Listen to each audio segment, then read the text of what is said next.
Good morning, students. Now we will study our next chapter, that is social responsibility and business ethics. अर्थात सामाजिक जिम्मेदारियां और व्यावसायिक नैतिकता। ये जो है ये पूरा हमारा एक चैप्टर है, बट इसके दो पार्ट मिलकर ये एक चैप्टर बना हुआ है, जैसे सोशल रिस्पॉन्सिबिलिटी और बिजनेस एथिक्स। तो हम भी इसी तरह से दो पार्ट में पढ़ेंगे। सबसे पहले कि social responsibility and second part में हम पढ़ेंगे बिजनेस एथिक्स। सबसे पहले पढ़ते हैं what do you mean by social responsibility.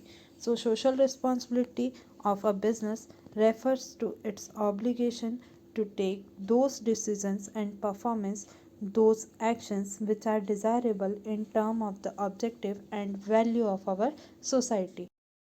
So social responsibility मतलब our responsibility towards the society, अर्थात हमारी जिम्मेदारियाँ किसकी तरफ होगी, समाज की तरफ, हमारी सोसाइटी की तरफ होंगी। अब हमारा सबसे पहला सवाल ये आता है कि हमारी ही जिम्मेदारी सोसाइटी की तरफ क्यों हो, हमारी जिम्मेदारी हमारे लिए क्यों ना हो। So students, we all are thinking our self, अर्थात हम क्या करते हैं, हमेशा अपने बारे में सोचते हैं और अपने बारे में सोचते सोचते भी हम समाज के बारे में यानी सोसाइटी का भला कर देते हैं। इसके लिए एक एग्जाम्पल लेते हैं कि एक पर्सन है जो पूरे वर्ल्ड में रह रहा है या कहीं भी रह रहा है, तो उसे क्या चाहिए, सबसे पहले तो लैंड चाहिए, देन फिर खाने के लिए क्या चाहिए, फूड चाहिए, और फिर पहनने के लिए क्या चाहिए, कपड़े चाहिए। और ये तीनों चीज़ें उसको कहाँ से मिलेगी, ऑब्वियसली सोशल यानी सोसाइटी की तरफ से मिलेगी। अब जब उसे सब चीज़ें सोसाइटी की तरफ से मिल रही है, तो उसे क्या सोसाइटी के बारे में नहीं सोचना पड़ेगा, ऑब्वियसली सोचना पड़ेगा। अगर वो सोसाइटी के बारे में नहीं सोचता है यानी सोशल रिस्पॉन्सिबिलिटीज़ को फुलफ़िल नहीं करता है, तो उसे क्या करना पड़ेगा, सफ़र करना पड़ेगा। उससे लैंड, फूड और कपड़े जो है वो नहीं मिल पाएंगे, क्योंकि क्या है कि वो लैंड को भी डिस्ट्रॉय कर देगा, फूड भी अवेलेबल नहीं हो पाएगा क्योंकि लैंड डिस्ट्रॉय हो गई, और कपड़े भी अवेलेबल नहीं हो पाएंगे क्योंकि सबसे मेन इन्वायरमेंट डिस्ट्रॉय हो जाएगा। और डिस्ट्रॉय इन्वायरमेंट की वजह से जो ह्यूमन बीइंग है उसको सफ़र करना पड़ेगा, और इन तीनों को बचाने के लिए उससे सोशल रिस्पॉन्सिबिलिटीज़ को फुलफ़िल करना पड़ेगा। और सोशल रिस्पॉन्सिबिलिटीज़ जो हैं वो खुद के लिए पे नहीं करता है या सोसाइटी के लिए नहीं करता है, वो खुद के लिए करता है। मतलब सोशल रिस्पॉन्सिबिलिटीज़ जो हैं वो क्या है कि उसको पूरी तरह से सारी चीज़ें अवेलेबल करवाती हैं, तो वो इनडायरेक्टली क्या करता है, सोसाइटी का भला करता है और अपना भी भला कर लेता है। और इस तरह से वो सोचता किसके बारे में है, ऑब्वियसली अपने बारे में ही सोचता है।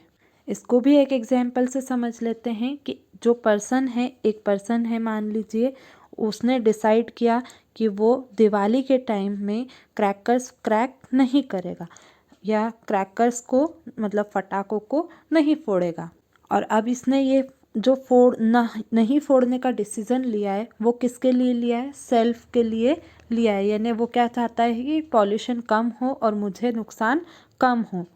पर ये आपका खुद का डिसीजंस था, तो आप किसी और के ऊपर फोर्सफुली वर्क नहीं करवा सकते, ठीक है। तो ये सिर्फ आपने सोचा, ठीक, और आपने उस दिवाली क्रैकर्स क्रैक नहीं करे, पर पूरे वर्ल्ड ने तो क्रैकर्स क्रैक करे। अब सब जगह पर पॉल्यूशन का रेट क्या था, हाई था, ठीक है। बट हमारे यहाँ का जो आप जहाँ रह रहे हैं उस एरिया का पॉल्यूशन कम था।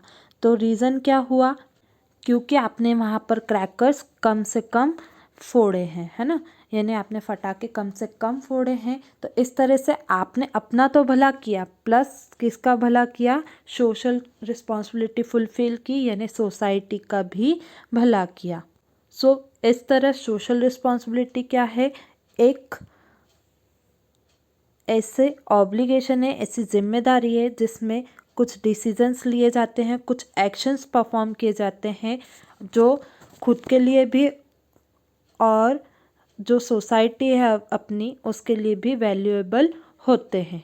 तो यहाँ पर आपको अच्छे से डेफिनेशन समझ में आ गई होगी। एक बार हिंदी में बता देती हूँ कि व्यवसाय की सामाजिक जिम्मेदारियाँ उन कार्यों को निर्णय लेने और प्रदर्शन करने के लिए होती है जो अपने दायित्वों को संदर्भित करती है और हमारे समाज के उद्देश्य और मूल्य के संदर्भ में वांछित होती है, यानी ज़रूरी होती है। Now what are the needs of the social responsibility, यानी सोशल रिस्पॉन्सिबिलिटीज़ को करने की क्या ज़रूरत होती है।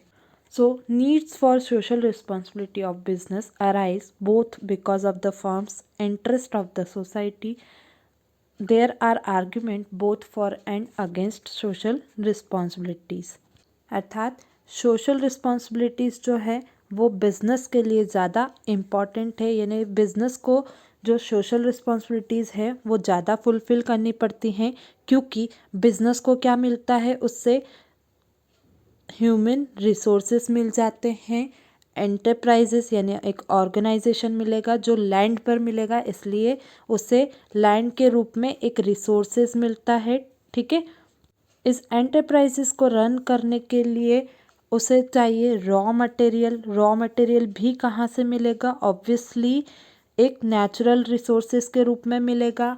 और इन रॉ मटेरियल्स को चलाने के लिए उसे क्या चाहिए, मशीन की ज़रूरत पड़ेगी। तो ये सब क्या कहाँ से मिलेगा, ये सब उन्हें एक नेचुरल रिसोर्सेस के थ्रू अवेलेबल हो पाएगा। तो इसलिए बिज़नेस जो है उसकी रिस्पॉन्सिबिलिटीज़, सोशल रिस्पॉन्सिबिलिटीज़ जो हैं वो ज़्यादा हो जाती हैं, या बिज़नेस की जो रिस्पॉन्सिबिलिटी है वो सोशली ज़्यादा इंक्रीज़ हो जाती है, यानी सोसाइटी की तरफ बिज़नेस की रिस्पॉन्सिबिलिटीज़ ज़्यादा होती है, जिसके कारण बिज़नेस को जितना भी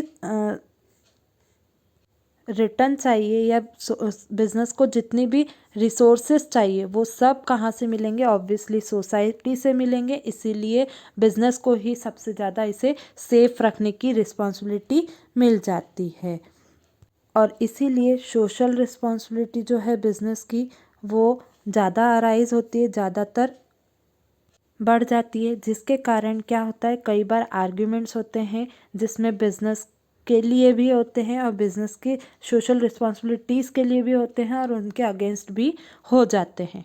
तो यहाँ पर आपको अच्छे से समझ में आ गया होगा कि what are the needs of the social responsibilities.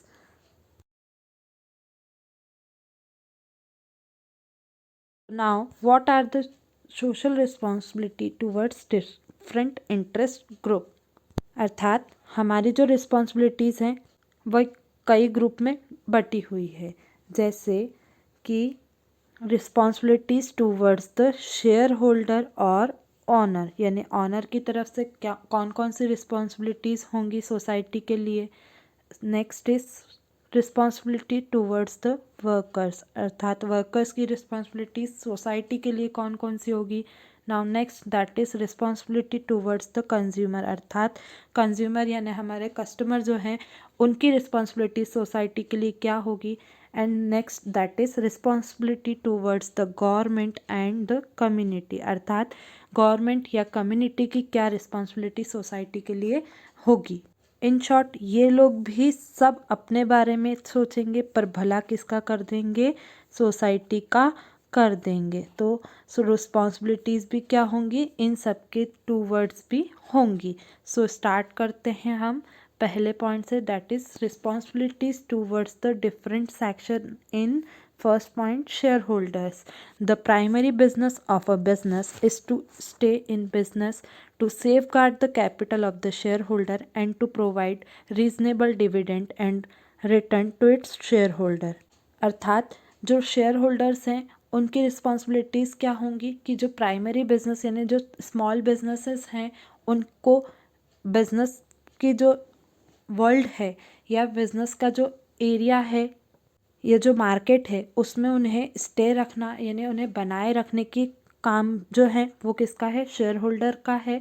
और साथ ही साथ जो शेयर होल्डर हैं उनने जो कैपिटल मार्केट में या किसी बिजनेस में इन्वेस्ट करी है उसको सेफ रखने का काम भी शेयर होल्डर्स का है, और साथ ही साथ जो रीजनेबल डिविडेंड यानी प्रॉफिट जो हो उसको रिटर्न में शेयर होल्डर्स तक पहुंचा सके, ये काम सभी बिजनेस का होता है। और बिजनेस को ये सब शेयर होल्डर्स को फुलफिल करने के लिए करना होता है। जब कोई बिजनेस शेयर होल्डर्स की तरफ से या शेयर होल्डर के लिए जब ये वर्क करते हैं तो इस तरह से वो क्या करते हैं, सोसाइटी को भी जो है वो रिस्पॉन्सिबल कर लेते हैं या उन्हें भी सेफ गार्ड कर कर उन्हें भी इनडायरेक्टली बेनिफिट पहुंचा देते हैं। Now next that is social responsibilities towards the employees.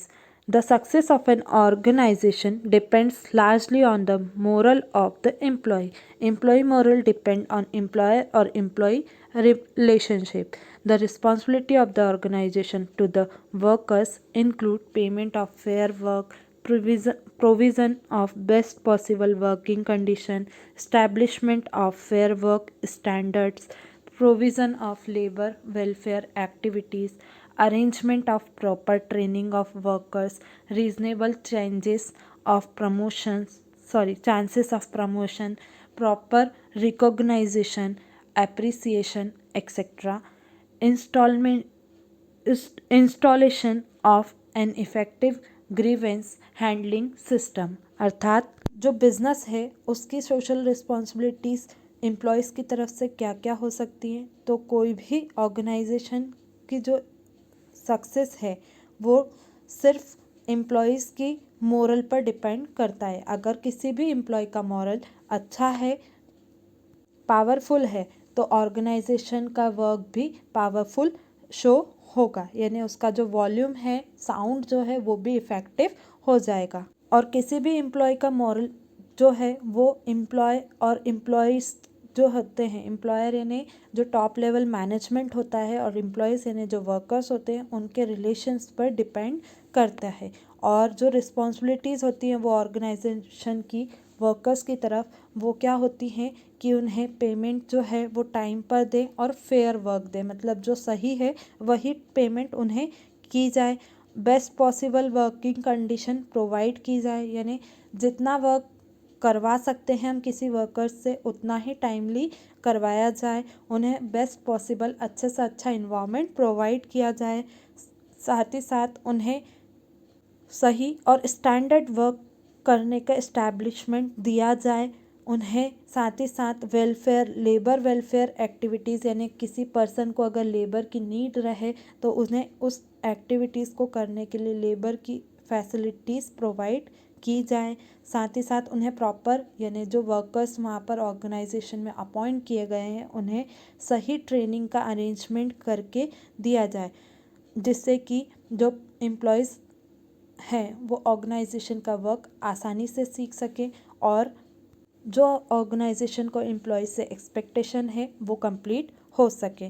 Next that is reasonable chances of promotion, यानी उन्हें टाइम टाइम पर प्रमोशन भी दिया जाए ताकि उनका जो मोरल है या जो उनके अंदर की इफ़ेक्टिवनेस है या जो उनकी कार्य क्षमता यानी वर्किंग कंडीशंस जो हैं वो इम्प्रूव होती चली जाए। प्रॉपर रिकॉग्नाइजेशन, यानी उनके वर्क पर टाइम टू टाइम एप्रिसिएशन दिया जाए और उनके वर्क को एप्रिशिएट करने के साथ साथ उनके ऊपर ऑब्जर्वेशन भी किया जाए, यानी उनका काम रिकॉग्नाइज किया जाए। इंस्टॉलमेंट ऑफ एन, और साथ ही साथ उन्हें टाइम टू टाइम वर्क जो है उसको हैंडल करने का इंस्टॉलेशन वर्क भी दिया जाए, यानी उनका वर्क को इफ़ेक्टिव बनाने के लिए उन्हें हैंडलिंग सिस्टम भी जो है उनका हैंडल या उनका प्रेशर जो है उसको भी कंप्लीट या फुलफिल करने की कोशिश किया जाए। Now what are the responsibilities towards different section इस third point, that is consumer, यानी कंज्यूमर की रिस्पॉन्सिबिलिटीज़ क्या होंगी। तो consumer is the kind and the foundation of any business venture. Important responsibilities of the business to the consumers are improve efficiency so as to increase productivity and reduce prices, improve quality and smoothen the distribution system so as to make the product easily available, to do research and development so as to improve quality। अर्थात consumer क्या है, किसी भी foundation, किसी भी organisation के लिए एक वेंचर होता है, एक इम्पॉर्टेंट पर्सन होता है। जो इम्पॉर्टेंट रिस्पॉन्सिबिलिटीज़ होती हैं बिजनेस की कंज्यूमर्स के लिए, वो क्या होगी कि जो इफ़िशेंसीज़ हैं उनको इम्प्रूव किया जाए, जिससे कि प्रोडक्टिविटी को भी इंक्रीज़ किया जा सके और प्राइस जो है उसकी या किसी प्रोडक्ट की वो रिड्यूस हो सके और क्वालिटी भी मेंटेन रह सके। प्रोडक्ट को मार्केट में स्मूथली डिस्ट्रीब्यूट किया जा सके और इजीली प्रोडक्ट कंज्यूमर तक अवेलेबल हो सके। ये सब रिस्पॉन्सिबिलिटीज़ किसकी हैं? बिजनेस की है, कंज्यूमर की तरफ से। और फिर साथ ही साथ रिसर्च करें और उसमें इम्प्रूवमेंट करें। अगर कोई डेवलपमेंट है तो उसे भी कंप्लीट करें, ताकि जो कंज्यूमर है उसे कोई लॉस ना हो, उसे कोई हार्मफुल या उसे कोई हार्म ना हो। Next, to supply goods at reasonable price even in case of sellers market. अर्थात कई सारे मार्केट में सेलर्स अवेलेबल होते हैं, फिर भी रीजनेबल प्राइस पर गुड्स को सप्लाई किया जा सके, ताकि कंज्यूमर तक भी रीजनेबल प्राइस में पहुंच जाए और जो कंज्यूमर है वो ज़्यादा से ज़्यादा उसे परचेज करने की कोशिश कर सके। Next, to provide after sale service. जो प्रोडक्ट हमने मार्केट में अवेलेबल करवाया है उसकी सर्विसेज भी उसे सेल होने के बाद में प्रोवाइड की जाए, ताकि कंज्यूमर जो है उसे परचेस करने में इंटरेस्ट रह सके, यानी प्रोडक्ट को परचेसिंग करने में इंटरेस्ट ले सके। Next, to ensure that the product supplied has no adverse effect. यानी जो प्रोडक्ट हम मार्केट में अवेलेबल करवा रहे हैं इसकी एक श्योरिटी दी जाए कि जो प्रोडक्ट आप यूज़ कर रहे हैं वो आपके स्किन को या आपके हेल्थ को या आपकी बॉडी को इफ़ेक्ट नहीं करेगा और वो प्रॉपर सप्लाई हो सके। Next, to provide sufficient information about the product. जो हम लेबलिंग करते हैं उसी में हम प्रॉपर इन्फॉर्मेशन प्रोवाइड कर सकें, ताकि कंज्यूमर उसको रीड कर सके और टाइम टू टाइम स्टडी कर उसको यूज़ कर सकें। साथ ही साथ हम जब कंज्यूमर को ये गुड्स सेल कर रहे होते हैं तो शॉपकीपर भी इसे सफिशेंट अमाउंट में या सफिशेंट इंफॉर्मेशन में उसे प्रोडक्ट को प्रोवाइड कर सके। Next, to avoid misleading customers by improper advertising. अर्थात हम सोसाइटी में जो एडवर्टाइजमेंट करते हैं प्रोडक्ट की, उससे हम कस्टमर को मिसलीड ना करें, उन्हें कुछ गलत इन्फॉर्मेशन प्रोवाइड ना करें। इसलिए एडवर्टाइजमेंट भी हमको क्या करना है, प्रॉपर करना है, जिससे कि सही कस्टमर सही प्रोडक्ट को परचेस कर सके और मार्केट में उस प्रोडक्ट की जो वैल्यू है, जो गुडविल है, उसको इम्प्रूव कर सके। Now next, that is responsibilities towards the community, taking a step to prevent environmental pollutions, rehabilitating the pollution displaced by the operation of the business. अर्थात हमें क्या करना है, इन्वायरमेंट को पॉल्यूशन से बचाने के लिए कुछ स्टेप्स लेने, जो कम्युनिटी को बिजनेस की तरफ से या बिजनेस को जो रिस्पॉन्सिबिलिटी है वो कम्युनिटी की तरफ फुलफिल करनी होती है। साथ ही साथ जो आपने rehabilitation the population displace by the operation of the business, यानी पॉपुलेशन जो है उसको कंज्यूमर को गुड्स अच्छे से प्रोवाइड कर जो पॉपुलेशंस हैं उन तक गुड्स को सही प्लेस पर पहुंचाकर डिस्प्लेस करवाकर उन्हें जो सही अधिकार है वो प्राप्त करवाना है और पुरानी जो अवस्था होती है इन्हें रिन्यू करने, बिजनेस को रिन्यू करने का काम कर सकते हैं। Next, assisting in the overall development of the locality, यानी जो लोकल में हम बिजनेस कर रहे हैं उसको ओवरऑल डेवलप करने की कोशिश करने का काम भी कम्युनिटी के लिए होना चाहिए। Next point, that is taking steps to conserve scarce resources and develop alternatives. अर्थात जो ऑप्शंस होते हैं प्रोडक्ट, उसके ऑल्टरनेटिव्स भी उन्हें चूज़ करने के लिए अवेलेबल करना चाहिए, जिससे कि कंज्यूमर प्रोडक्ट को अच्छे से कंपेयर कर प्रोडक्ट परचेज कर सकें। Improve the efficiency of the business operation, किसी भी बिजनेस के जो ऑपरेशंस हैं, जो उनकी एक्टिविटीज़ हैं, उनको इम्प्रूव करने का काम कम्युनिटी का होता है।